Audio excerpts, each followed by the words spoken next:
강력해서 우리도 모르는 사이에 우리가 세상에 젖어 살아갈 수도 있겠습니다.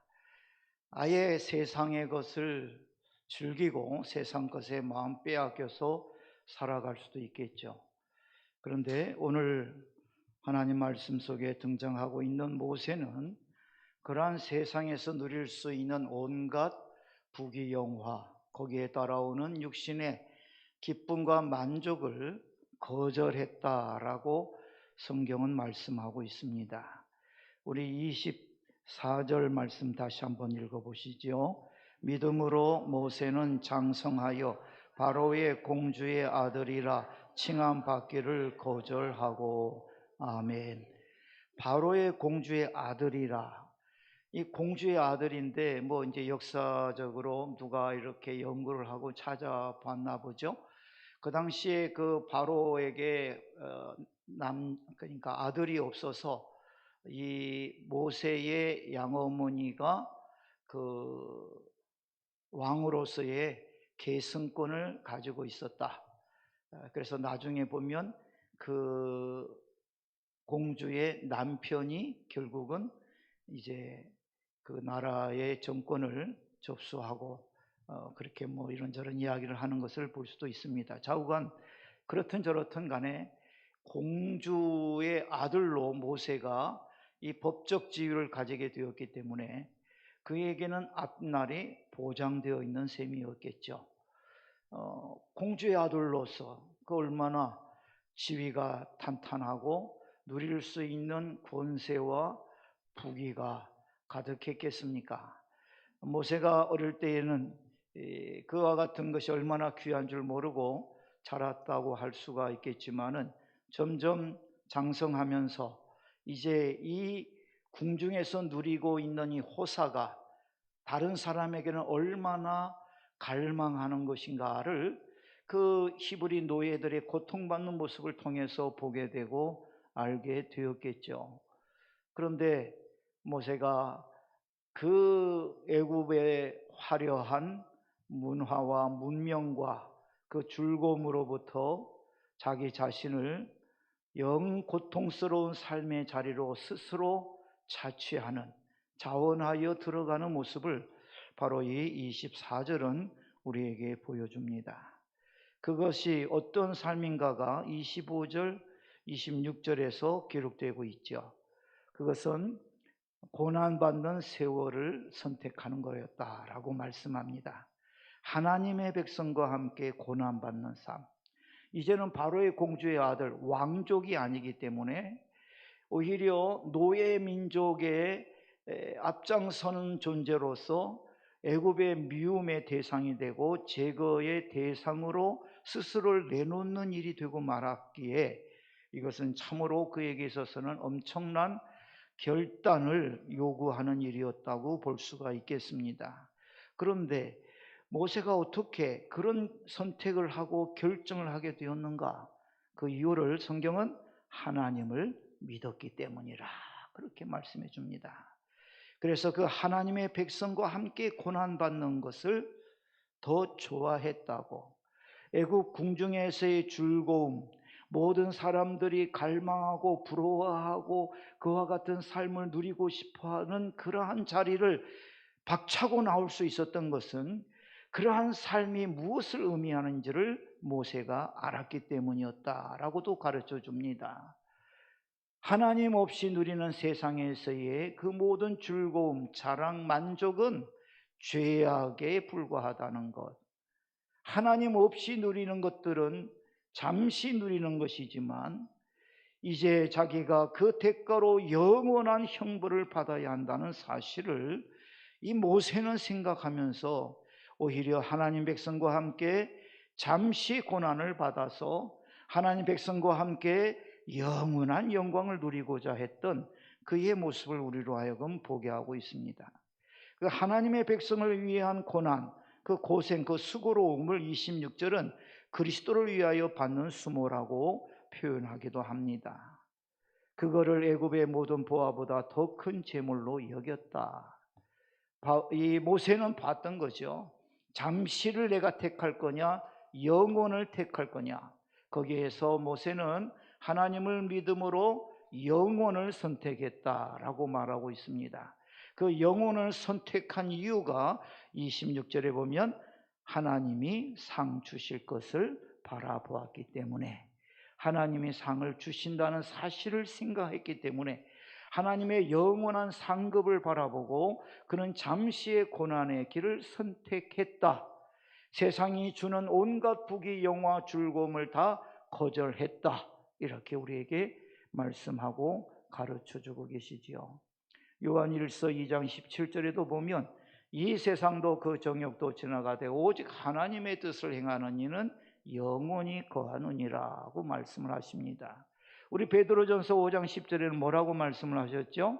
모든 은혜의 하나님 곧 그리스도 안에서 너희를 부르사 자기의 영원한 영광에 들어가게 하신 이가 잠깐 고난을 당한 너희를 친히 온전하게 하시며 굳건하게 하시며 강하게 하시며 터를 견고하게 하시리라. 아멘. 이 땅에서 우리가 당하는 고난, 믿음을 지키기 때문에, 믿음으로 살기 때문에 세상에서 우리가 부당한 대우를 받고 억울한 일을 겪는다고 할지라도 그것은 잠깐이라고 성경은 말씀합니다. 잠깐, 이 세상 있는 동안 아무리 길어봤자, 그러나 하나님의 영혼에 비교하면 잠깐은 눈 깜짝할 새에도 미치지 못한다는 거죠. 그래서 우리가 이 세상에서 주는 죄악의 유혹을, 위협을 물리치고 살아갈 수 있는 것은 바로 이 하나님을 믿기 때문이라고, 하나님을 믿기 때문에 세상이 주는 일시적인 죄악의 길에서 누리게 되는 기쁨도 즐거움도 부귀도 영화도 우리는 거절할 수 있는 사람들이라고 모세는 우리에게 말씀하고 자신의 삶을 통해서 우리로 하여금 보게 하고 있습니다. 예수님을 믿음으로 우리는 이미 영적으로 영원한 하나님의 영광의 자리에 들어가 있지요. 그리고 나중에 그 모든 영광의 놀라운 모습을 주님 다시 오실 때 우리는 보게 될 것입니다. 아직은 보지 못하지만 앞으로 보게 될 것입니다. 우리는 하나님의 말씀을 믿기 때문이지요. 과거에 우리나라뿐 아니라 온 세상에 복음을 먼저 받은 이들이 있어서 그들이 그 복음을 들고 우리나라와 같은 그 당시에는 세상에 알려지지 않았던 그러한 우리 땅에까지 찾아 들어왔던 선교사들의 이야기를 우리는 읽어볼 수가 있습니다. 그들은 이 땅에 들어와서 풍토병, 너무 불결한 이 환경 속에서 자신의 가족들을 잃어버리는 경우들을 겪기도 하였죠. 사랑하는 자녀를 잃어버리기도 하고 아내를 잃어버리기도 하고 심지어 자신들의 목숨까지도 잃어버리는 일들이 있었습니다. 그런데 그들이 뭐하러 그 고생을 자취해서 이 땅에 왔을까? 지금도 선교사들은 무엇 때문에 그 고생을 사서 하고 있는가? 참 그렇게 세상 사람들은 보면 의아스럽게 생각할 수밖에 없는 삶을 그분들은 그렇게 살았습니다. 모든 것을 다 희생할 수밖에 없었던 그들의 삶의 이유가 있었죠. 그것은 바로 하나님의 사랑 때문이었습니다. 하나님이 자신들을 사랑하셔서 독생자 예수 그리스도를 보내주시고 죄와 저주와 멸망으로부터 구원을 받게 해주셨을 때 그토록 사랑하고 자신들을 귀하게 여겨주시는 주님께 감사 감격해서 나는 무엇을 주님 앞에 드릴까 기도하다가 이 몸 죽게 드려서 주님 사랑하는 영혼들에게 아직도 복음 듣지 못한 자들에게 우리가 가야 되겠다, 내가 가야 되겠다 해서 갔던 거죠. 가서 보니까 현장이 어떻습니까? 하나님을 모르기 때문에 그 죄악의 어둠 속에 갇혀서 그 생각하는 것이나 행하는 것이 도무지 자신들의 나라와 너무나 달랐습니다. 비교할 수조차가 없는 환경이었죠. 그러나 그 속에서 그들은 가서 그 모든 고난을, 괴로움을 다 감수하면서 자신들의 책임을 다하고자 했습니다. 하나님이 자신들을 사랑하고 계신다는 것을 그들이 알았고 구원해 주셨다는 것을 그들이 믿었고, 그래서 이제는 이 하나님께 진 사랑의 빛을 갚아야 할 때 어떻게 갚을까? 아직 하나님을 알지 못하는, 그러나 하나님이 사랑하고 계시는 그 영혼들을 위해서 나도 내 자신을 줘야 되겠다. 그렇게 하고서 찾아왔던 걸음들이었죠. 그 걸음 속에 그들의 눈앞에 어떤 뚜렷한 결과를 보지 못하고 죽는 일들도 허다했습니다. 그래도 그들은 그 죽음을 기꺼이 받아들였습니다. 왜냐하면 하늘의 밀이 땅에 떨어져 죽지 아니하면 그대로 있을 거지만 죽으면 많은 열매를 맺는 것처럼 자신의 죽음이 이 땅에 하늘의 밀알 되어서 하나님이 나의 이 수고와 헌신을 통하여 크고 놀라운 하나님 나라의 역사를 이루시리라, 그날이 반드시 오리라 소망하면서 그 잠시의 고난 앞에 그들은 서슴지 않고 뛰어들 수 있었고 자신의 모든 것을 내어줄 수 있었던 거죠. 그래서 어느 선교사님의 기도문 같은 곳에 보면 그런 구절이 생각납니다. 지금은 어두움밖에 보이지 않습니다. 그러나 앞으로 하나님께서 이 땅에 크고 놀라운 역사를 이루어 주실 줄로 믿습니다. 지금은 어두움밖에 보이는 게 없어요. 아무것도 생각할 수가 없습니다. 자신의 죽음도 헛된 죽음인 것 같습니다.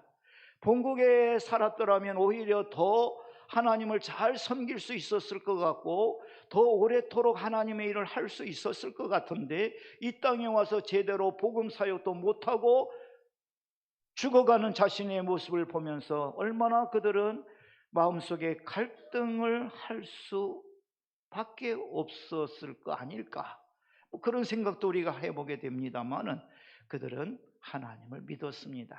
하나님께서 나를 사랑하셨고 사랑하고 계시고 그 사랑으로 나와 함께 하시고 나를 도와주시는데 내가 이 고난을 받을 때에 하나님은 나의 이 고난 결코 헛되게 하지 아니하시리라, 반드시 갚아주시리라. 모세가 그의 희생 속에 그 고난 속에 무엇을 바라보았습니까? 하나님 바라보았죠. 하나님의 갚아주심을 그는 기대했지요. 내가 지금 잠깐 잃어버리지만 이거 완전히 잃어버리는 거 아니고 이것보다 더 좋은 것으로 하나님이 나에게 주시리라. 나는 그 하나님을 믿습니다. 고백하면서 그는 그 길을 그렇게 걸어갈 수 있었던 겁니다. 믿음이 있었기에 세상의 정욕과 쾌락을, 세상 즐거움을, 세상 사람들의 부러워하는 것들을 거절할 수 있었던, 거부할 수 있었던 모세의 삶이었습니다. 우리의 인생도 하나님께서 얼마나 나를 귀하게 여기시고 사랑하고 계시고 하나님이 나의 삶을 통해서 우리는 알지 못하지만 우리는 계산이 서지 않을지라도 하나님의 놀라운 뜻과 계획 속에서 내 인생을 얼마나 놀랍게 쓰실 수 있는가를 우리도 믿어야 할 것입니다. 당장에는 의미가 없는 것 같습니다. 내 삶에 무슨 가치가 있을까? 그런 생각이 들기조차 할 수도 있습니다. 그러나 그럴 필요가 없습니다. 하나님은 우리를 사랑하시기에 하나님의 그 보배로우신 뜻과 계획 속에서 우리의 인생의 날들을 이끌어가고 계신다고 우리는 그저 믿으면 되는 것이지요. 우리 집에 꼬마 손님들이 여럿이 찾아왔습니다. 그 중에 한 어린 아가씨가 자기가 입은 옷을 보여주면서 자랑을 합니다. 어떠냐고. 그래서 예쁘다고 그랬습니다. 예쁘다고 자랑하니까 예쁘다고 해줘야죠. 그런데 이게 이렇게 원피스라고 그럽니까? 위아래 붙은 거? 예, 그거를 입고 자랑을 하길래 내가 같이 맞장구를 더 쳐줘야 되지 않겠어요? 그래서 이 양쪽 손가락으로 양쪽을 조금 세게 안 했어요. 조금만 잡아 당겼어요. 이야, 예쁘다. 그랬더니 깜짝 놀라면서 하는 말이 안 해요. 찢어져요. 그러면 와, 예쁜 옷인데 제가 잡아 당겨서 찢을까 봐 걱정을 하고 있더라고요. 여러분, 우리가 누굽니까? 하나님이 자기 아들의 피로 값주고 사신 자기의 자녀로 하나님은 가르쳐 주셨습니다. 우리를 사랑하시는 하나님이 우리가 귀하게 여기는 옷보다도 못하게 여기실 거라고, 대하실 거라고 생각하십니까? 자기 아들을 그냥 우리를 위해서 아낌없이 내어주셨고, 그 아들이 십자가에서 말로 형언할 수 없는 고통과 죽음을 겪어주셨습니다. 왜 그런 일들이 일어났습니까? 우리를 하나님께서 사랑하시기 때문에. 그 사랑 때문이라도 우리는 세상에 죄악된 것 우리는 버려야 합니다. 내가 죄를 지어서라도 나는 돈을 많이 벌 거야, 나는 출세할 거야 하는 어리석은 욕심도 버려야 합니다. 믿음을 지키며 살아가는 길에 하나님의 복으로 주시는 것들은 문제가 되지 않겠지요만은, 하나님의 말씀을 어겨가면서까지 하나님의 사람으로서 하지 못할 말과 행동을 하면서까지 돈을 벌어보겠다고, 내 삶의 안전을 지켜보겠다고 말하는 것처럼 어리석은 것은 없다고 예수께서 우리에게 친히 말씀하시지 않았습니까? 하나님이 우리를 돌보시는 분이라고, 우리를 사랑하시는 분인데 왜 그 하나님 믿지 못하고 그런 짓을 하느냐고. 먼저 너희는 하나님의 나라와 의를 구하라고, 그러면 모든 것을 너희에게 더하여 주실 거라고. 다시 말하면 하나님을 믿으라고 우리에게 말씀하신 겁니다. 모세는 하나님을 믿었습니다. 그래서 세상이 주는 유혹에 대해서 거절할 수가 있었던 것이죠. 우리도 하나님만 믿읍시다. 나를 사랑하시고 나를 위하시는 그 하나님의 사랑과 권능과 지혜와 섭리를 믿으십시다. 그래서 세상이 내가 바라고 기대하는 대로 주지 않는다고 할지라도 우리는 의연하게 우리의 길을 걸어가야 할 것입니다. 이 믿음의 길을 걸어가는 것이 쉬운 길은 아니지요. 참 두렵고 떨릴 수도 있습니다. 오늘 말씀 27절을 읽어보겠습니다. 믿음으로 애굽을 떠나 왕의 노함을 무서워하지 아니하고 곧 보이지 아니하는 자를 보는 것 같이 하여 참았으며. 아멘. 참 모세가 바로의 궁중, 바로의 그 권세, 그 세력 모르는 사람 아닙니다. 40살까지 애굽에서 살았습니다. 모든 거 보고 듣고 겪었던 분이 바로 모세입니다. 그런데 자기 자신은 어떻습니까?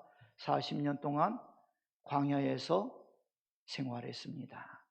혼자서 자기 가족들과 함께 세상에서 잊혀진 채로 살았습니다. 이제는 나이가 80이 되어서 바로 앞에 서게 되었습니다. 얼마나 두렵고 떨리겠습니까? 세상을 알기 때문에 두렵고 떨 수밖에 없는 모세였습니다. 오늘 우리가 이 세상 모를 때에는 큰 소리칩니다. 믿음으로 내가 산다라고 외칩니다. 참 제가 어렸을 때 그랬습니다. 고등학교 때 수양회 때 웅변대회에 나가서 뭣도 모르는 채 웅변의 웅자도 모르면서 그냥 고함만 지르면 되는 줄 알고 가서 막 고함을 질러댔습니다. 믿음으로 살아야 된다고, 왜 믿음으로 안 사냐고 막 책망을 해가면서 참 어리석은 짓을 그때 했던 거죠. 세상을 몰랐습니다. 믿음으로 산다는 것이 무엇을 의미하는 것인지 깊이 생각을 못했습니다. 그냥 하나님이 도우실 거야, 그러면 내 앞에 장애물들을 다 하나님이 옮겨주실 거야, 나는 아무 수고하지 않아도 돼, 오히려 어려운 일 생기면 그때마다 하나님이 기적적인 도움으로 하나님 영광 나타내 주실 거야 라고만 생각했지, 하나님께서 우리를 단련시키기 위하여 성숙시키고 성장시키기 위하여 여러 가지의 고난 속에, 시련 속에, 시험 속에 우리를 놔두시고 우리의 믿음을 단련시키며 훈련시킨다는 것을 모르기 때문에 함부로 말할 수 있었던 어린 시절의 이야기입니다. 남에게 대해서 우리가 함부로 말할 때 있습니다. 그 사람의 사정과 형편을 모르기 때문에 저 사람은 어떻다, 이렇다, 저렇다 함부로 판단하고 말하는 거지요. 그러나 우리가 그 사람의 삶을 만일에 안다면, 그 사람과 같이 그 옆에 있어 본다면 우리는 함부로 그 사람에 대해서 말하기가 어려워질 수밖에 없습니다. 그 사람의 처제가 되어 봐야 되는 거죠. 왜 저렇게 말할까?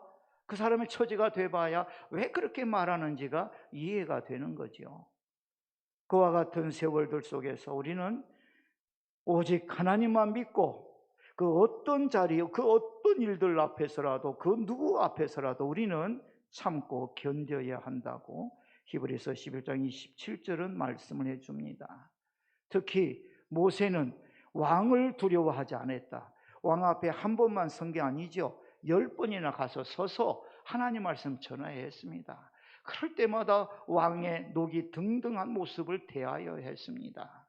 왕의 말 한마디면 자기는 얼마든지 죽을 수밖에 없다는, 죽은 목숨일 수밖에 없다는 사실을 모세가 몰랐던 것 아닙니다. 알았습니다. 그래서 한쪽으로는 두려웠습니다. 그러나 어떻게 참았다고요? 보이지 아니하는 자를 보는 것 같이 하여 참았다. 보이지 아니하는 자가 누굽니까? 하나님이시죠. 눈에 보이지 않는 하나님이시지만 그 하나님이 내게 말씀하셨고 나를 이곳에 가라 하셨고 여기에서 하라 하시는 일이 있으니 나는 이 어렵고 힘든 일이 있어도 나는 하나님을 믿는다 고백하면서 그 하나님 맡기신 일을 그가 끝까지 감당하고 이루어 가고자 했던 겁니다. 우리의 삶의 자리는 어떤 자리일까요? 가정에서의 우리의 삶은 어떤 모습이 있고 사회에서의 우리의 자리는 어떤 자리인지 우리는 생각해 보게 됩니다. 그러한 자리가 우리를 혹시 괴롭게 하고 두렵게 하고 장래를 가늠하지 못하게 만든다고 할지라도 우리는 봐야 합니다. 믿음의 눈으로 봐야 합니다. 거기에 누가 계세요? 우리를 사랑하시는 전능하신 하나님 아버지가 함께하고 계십니다. 우리를 홀로 버려두시지 않습니다.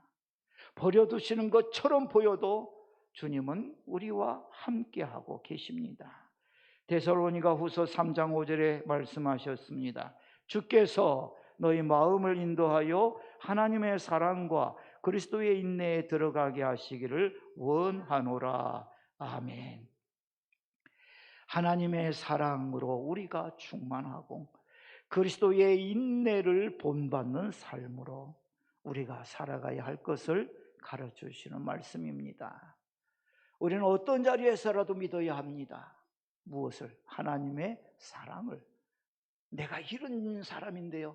그런 거 생각하지 마시라고요.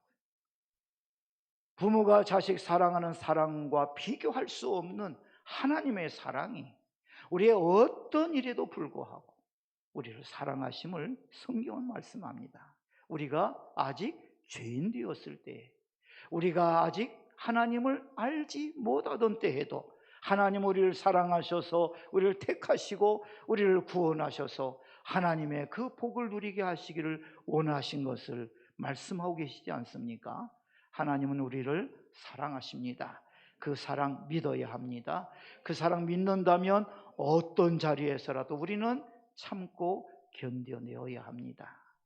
하나님이 우리가 싫어서 고난당하도록 부끄러운 일 당하도록 고통을 겪도록 놔두신 것이 아니라고 말씀합니다. 성경은 그런 것이 나를 하나님이 사랑하는지 안 하는지의 기준이 될 수 없다고 말씀을 하시지요. 그래서 우리는 힘들어질 때마다 로마서 8장을 자주 들춰보게 됩니다. 여러 가지 어렵고 힘든 상황 속에서라도 그리스도 예수 안에 있는 하나님의 사랑에서 우리를 끊을 수 있는 것은 아무것도 없다고 말씀해 주셨기에 그 말씀을 우리는 다시 읽고 또 읽고 그 말씀을 붙들고 또 다시 붙들어 봅니다. 참으로 주님은 우리를 사랑하시고 우리를 위하십니다. 그래서 우리 예수님이 십자가의 고난과 수치와 고통과 죽음까지도 참고 받아 주셨던 겁니다. 그게 바로 그리스도의 인내입니다. 죽도록 사랑하셔서 죽기까지 참아주신 것, 이게 그리스도의 인내죠. 우리가 자녀들을 참아주지 않습니까? 기다려주지 않습니까? 그 자녀들에게 부모들이 할 수 있는 거 다 해주면서 이 아이가 자라나기를, 장성하기를, 말귀를 알아들을 때가 오기를 기다리고 기다리지 않겠습니까? 하나님께서 우리를 기다려주고 계십니다. 우리는 생각합니다. 내가 하나님을 기다리고 있다고 생각합니다. 내가 하나님을 기다리는 것은 하나님이 내 기도에 빨리 응답해 주지 않으셔서 내가 그 응답을 기다리고 있습니다. 내가 이 고난에서 속히 벗어나기를 원하는데 하나님은 빨리 응답해 주지 않기 때문에 하나님의 그 응답을 저는 기다립니다. 기다리다가 목에 빠져 죽을 지경입니다. 하나님 왜 이렇게 오래도록 지체하십니까? 그런데 성경을 읽어보면 오히려 하나님이 우리를 기다리신다고 말씀하십니다. 우리가 하나님의 원하시는 모습으로 온전히 성숙하도록 그리스도의 장성한 분량에 우리가 이르도록 그리스도의 모습으로 우리가 온전히 변화 성숙하여 주님 앞에 설 수 있기를 우리 하나님 아버지는 기다리시고 또 기다리신다는 겁니다. 그래서 우리가 여러 가지로 징계, 디스플린이라고 말하는 훈련의 시간들을 감당해 가야 할 때 하나님도 마음이 아프시지만 주님이 우리에게 원하시는 것은 재앙이 아니고 우리의 장래의 소망을 주려 하심이고 우리에게 모든 하나님의 영광과 그 복과 그 기쁨을 베풀어 주고자 하심이지만 우리가 아직 주님 원하시는 그곳까지 그 모습으로까지 성숙하지 못해서 하나님도 할 수 없이 우리의 이 인생의 날들 속에 이러저러한 일들로 우리를 단련시키시고 우리를 훈련시키시고 하나님의 마음에 우리가 꼭 맞는 자가 될 수 있도록 우리를 다스리고 계신다는 말씀이기도 하는 것이지요. 모세는 그 하나님을 믿었습니다. 그래서 애굽의 바로가 번번이 자신을 속이고 자신의 말을 듣지 않고 대적할 때라도 모세는 참고 하나님이 가라 그러면 또 갔습니다. 거절받는 아픔과 상처를 모세는 그대로 꿀꺽꿀꺽 삼키면서 그 바로의 녹이 등등한 모습 앞에 떨리는 몸과 마음을 억누르면서 하나님을 나는 믿습니다 고백하면서 바로 앞에 또다시 가서 서고 또다시 가서 서는 그 일을 멈추지를 않았던 것을 우리는 보게 됩니다. 다윗을 우리 하나님께서 마음에 합한 자라고 내 마음에 쏙 드는 자라고 말씀하셨습니다. 도대체 다윗이 무엇이 그렇게 하나님의 마음에 쏙 들었을까? 저는 그것이 다윗이 끝까지 하나님을 기다리고 신뢰하고 하나님을 바라보았기 때문이라고도 생각해 봅니다. 하나님을 기다릴 줄 아는 사람이 바로 다윗이었죠. 쉬운 길이 있었습니다. 자기를 죽이려고 쫓아다니는 사울을 죽일 수 있는 기회가 2번이나 있었습니다. 완벽한 기회였습니다. 그때 한번 손을 놀리면 자기 손을 놀릴 필요도 없이 말만 한마디 하면 함께 간 부하가 그 사울의 목을 따는 것은 너무나도 손쉬운 일이었습니다. 그 쉬운 일이 눈앞에 있었습니다. 그런데 다윗은 아니야, 나는 하나님을 바라봐. 하나님이 손대 주시기를 바래. 우리 하나님 살아계시잖아. 나는 하나님의 기름 부은 자에게 손 안 대겠어. 하나님이 해주실 때를 기다리겠어. 그리고 그 자리에서 물러나와 하나님이 당신을 죽일 수 있는 기회를 내게 주었지만 나는 당신한테 손끝 하나 안 댔습니다. 털끝 하나 상하게 하지 않았어요. 누가 당신을 내가 죽인다고 그런 말을 합니까? 속지 마세요. 저는 그렇지 않습니다. 제 뜻을 좀 알아주세요. 눈물로 하소연하지 않습니까? 그 후에 사울이 죽고 나서 유다의 그렇죠. 유다 민족의 추대를 받아 왕이 되었습니다. 그러나 아직 그 북쪽의 이스라엘 10지파의 왕으로 인정받지 못했습니다. 그래도 참았습니다. 기다렸습니다. 7년 동안을. 그리고 나서 하나님이 결국은 통합시켜 주시고 그 이스라엘의 왕으로 그를 세워주시기까지 그는 하나님만 기다리고 바라보고 믿음을 지키고 오직 그 길로만 걸어갔던 것을 우리는 알지요. 그래서 하나님이 다윗을 내 마음에 쏙 드는 자라고 말씀하셨는지도 모르겠습니다. 하나님을 믿고 기다리고 참고 견뎠기에 오늘 우리가 이 땅에 살아가는 나그네 길 세월에 우리가 여러 가지로 힘들고 어려울 수가 있습니다. 그럴 때마다 우리도 모세처럼 하나님을 바라보십시다. 하나님만 믿고 하나님께 다 맡기고 우리 할 일만 우리가 이루어가면 될 것입니다. 히브리서 11장 28절의 말씀도 있죠. 함께 읽어보겠습니다. 믿음으로 유월절과 피 뿌리는 예식을 정하였으니 이는 장자를 멸하는 자로 그들을 건드리지 않게 하려 한 것이며. 아멘. 유월절을 제정한 것에 대해서 말합니다. 그런데 이것에 대해서 또 출애굽기 12장에 보면 하나님께서 이제 모세에게 그 유월절을 제정하시는 뜻에 대해서 가르쳐 주시는 것을 보게 되죠. 함께 읽어보겠습니다. 이후에 너희의 자녀가 묻기를 이 예식이 무슨 뜻이냐 하거든 너희는 이러기를 이는 여호와의 유월절 제사라.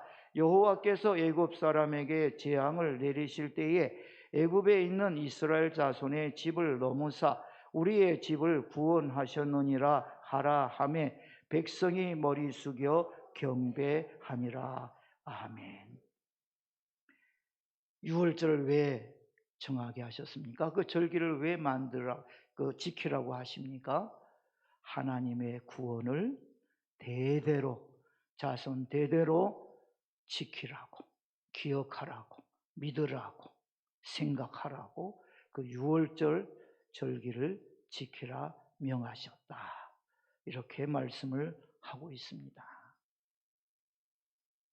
첫 번째 유월절에 모든 처음 난 것, 사람과 짐승을 막론하고 그 처음 난 것들을 다 죽이는 천사가 그 거리를 다닐 때 유월절을 그러니까 어린 양의 피를 이스라엘 백성들은 자기들의 집에 발라서 표시를 해가지고 천사가 그곳에는 안 들어가고 그 표시가 없는 집집마다 들어가서 처음 난 아들들을 처음 난 짐승의 새끼들을 전부 다 죽여버리는 사망의 재앙이 10번째 재앙이었죠.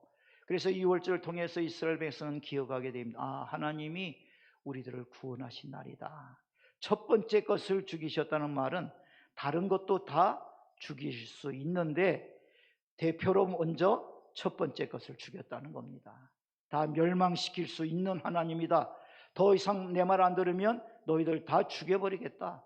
그게 바로 이 10번째 재앙이 가지는 뜻이었죠.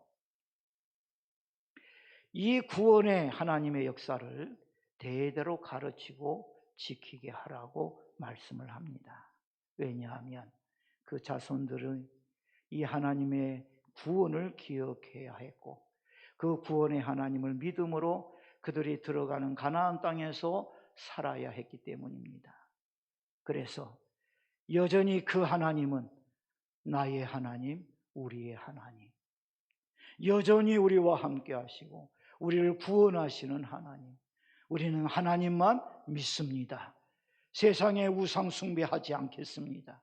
세상의 죄악의 쾌락과 유혹에 넘어가지 않겠습니다. 세상의 일시적인 즐거움 때문에 영원한 하늘 백성으로서의 축복을 상실하지 않겠습니다.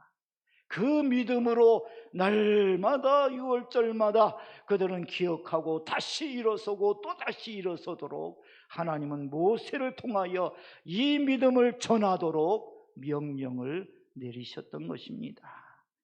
우리가 하나님을 믿어야 세상의 것 거절할 수 있습니다. 세상의 여러 가지 시련을 참고 견뎌낼 수 있습니다. 그리고 살아계시는 하나님에 대한 이 믿음을 우리의 다음 세대에 전해줄 수가 있는 것입니다.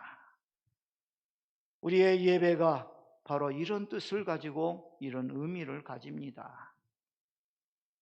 구원의 하나님을 기억하는 자리입니다. 그 하나님을 믿는 우리들의 모습을 우리 스스로 확인하고 경험하는 자리이기도 합니다. 우리가 우리의 자녀들을 사랑한다면 우리는 이 예배의 자리에 우리의 자녀들이 함께 있어야 된다는 사실도 잊지 말아야 할 것입니다. 신앙은 자유라고, 다 컸으니까 지가 알아서 하겠죠. 천만의 말씀. 그거는 사랑이 아닙니다.